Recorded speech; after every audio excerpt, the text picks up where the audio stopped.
वो रब ही है जो एक सजदे में अपना बना लेता है। सो अस्सलाम वालेकुम पैणों ते प्रावो, अहमद के मिनी ब्लॉग में आप सबका वेलकम करती हूँ। सो आज संडे था, अहमद रेडी हो रहा था। अहमद की आज उसकी नानों के घर दावत थी। अहमद को रेडी करने के बाद मैं खुद रेडी हुई। यहाँ मैंने लाइट से आई शेडो लगाए, उसके बाद मैंने लाइनर लगाया, लाइनर के बाद मैंने लाइट सा ब्लश ऑन लगाया, बिल्कुल लाइट सा पिंक कलर में। उसके बाद रेड कलर की मैंने लिपस्टिक लगाई जो कि देखने में बहुत डार्क थी बट लगाने में बहुत लाइट है। यहाँ मेरे पास प्रिंट्स के काफ़ी ऑप्शन थे बट मेरा रेड ड्रेस था और रेड मेरे पास ये दो थे। मैंने अपने हबी से पूछा कि रेड में कौन सी लगाऊं, बटरफ्लाई लगाऊं या फ्लावर लगाऊं, तो मियाँ जी ने कहा रेड बटरफ्लाई लगा लो। फिर मैंने वो लगा ली। ब्लैक कलर के मैंने यहाँ इयर रिंग्स निकाले। ये मेरा छोटा सा मिनी सा बॉक्स है जो कि मैंने अर्जेंट बेस के लिए रखा हुआ है, कहीं अर्जेंट जाना हो तो यहीं से मैं छोटे से इयर रिंग्स निकाल लेती हूँ। सो मैंने यहाँ से छोटे से ब्लैक कलर के टॉप्स निकाले, एक मैंने पायल निकाली, ब्लैक कलर की मैंने वॉच निकाली। उसके बाद परफ्यूम लगाया, परफ्यूम के बगैर तो बंदा तैयार ही नहीं होता। परफ्यूम लगाने के बाद अहमद का बैग रेडी करके मैं बाहर निकली।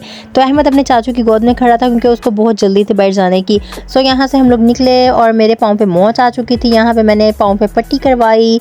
सो अहमद की यहाँ पे खातिरदारियाँ हो रही थी। अहमद साहब को बोतलें शोतलें पीने को मिल रही थी। सो खातिरदारियाँ करवा कर वो कि अहमद साहब सो चुके थे और मैं बार बार जाके अहमद को देख रही थी जाग गया या सो गया। सो यहाँ पे डिनर की तैयारियाँ हो रही थी।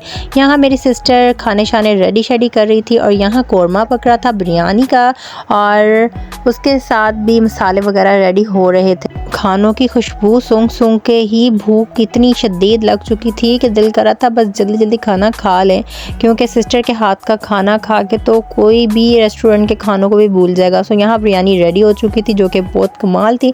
यहाँ पे सैलड रेडी हो रही थी। इतनी देर में अहमद अपने बाबा के साथ और नाना जान के साथ बाहर जा रहे थे क्योंकि अहमद साहब ने बहुत तंग किया हुआ था। यहाँ खाने की हल्की आंच पे तैयारियाँ शुरू हो गई। खाना हल्की आंच पे लगना शुरू हो गया क्योंकि मेहमान वगैरह सारे आ चुके थे। तो मम्मी ने कहा जल्दी से बस खाना लगा दो। यहाँ पे खाना शाना लग रहा था। लास्ट पर याद आया चपली कबाब, वो फिर मैं अंदर लेकर गई और यहाँ मैंने अपनी प्लेट बनाई जो कि मैंने मेरे हबी ने खाई। यहाँ अहमद अपने कज़न्स के साथ खेल रहा था जो कि इतने सारे और इतने प्यारे प्यारे से इकट्ठे हुए हुए थे। यहाँ जो मेहमान केक लेकर आए थे उस केक की कटिंग होने लगी थी। मैं अहमद को यहाँ पे केक खिला रही थी और अहमद बहुत माशाल्लाह शौक़ से केक खा रहा था। बट मुझे मम्मी ने कहा कि उसको ज़्यादा केक मत खिलाओ क्योंकि बच्चों को खांसी लग जाती है।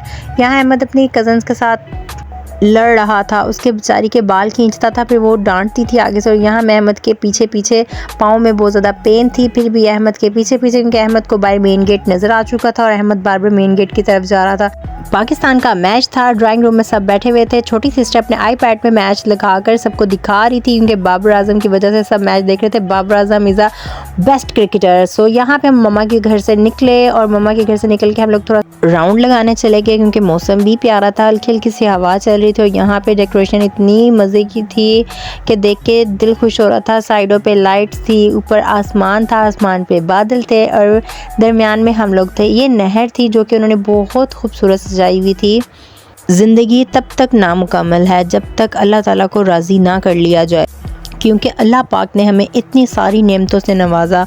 अल्लाह ताला ने हमें देखने के लिए आंखें दी, पीने के लिए पानी दिया, आसमान दिया, ज़मीन दी। हर नेमत अल्लाह ताला ने हमें दी है जो कि हम लोग ना शुक्रे हैं। हमें हर वक्त अल्लाह ताला की नेमतों से अल्हम्दुलिल्लाह कहना चाहिए क्योंकि अल्लाह ताला हमें नवाजते हैं।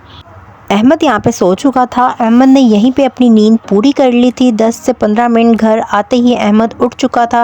अहमद साहब ने घर आते ही पूरे रूम में मिस क्रिएट कर दिया था जिसको मैं बस साफ़ कर करके ही थक गई थी। सुबह से थकी हुई थी, पाँव भी ख़राब था और अपने रूम को भी देख रही थी क्योंकि अहमद साहब ने हर चीज़ उठा के फेंक दी हुई थी। इसी के साथ जब घर का शरारती बच्चा सो जाए करने के लिए कुछ नहीं रहता। अल्लाह हाफ़िज़। कल मिलूँगी एक नए व्लॉग के साथ।